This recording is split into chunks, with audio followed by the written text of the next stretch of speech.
আর আরও একটা সুবিধা আছে, এই চাপা যদি কোনো সময় এই ভিতর সাইডে কোনো কিছু নষ্ট হয় এটা কিন্তু রিপেয়ার করা যায়। ধরেন হর্নের সমস্যা কিংবা যে কোনো একটা সুইচে প্রবলেম হচ্ছে, এটা রিপেয়ার যোগ্য।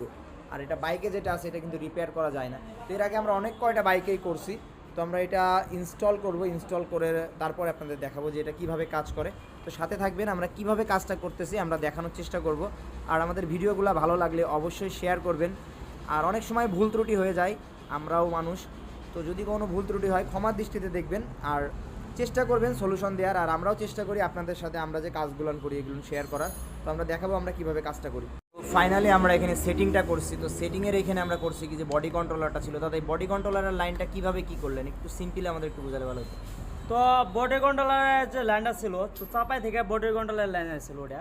তো লাইন যা আপনার যে লাইনটাতে সাপ্লাই হয়েছে বডি কন্ট্রোলার থেকে, তো ওই লাইনের যে সকেটগুলো ছিল আমরা না কেটে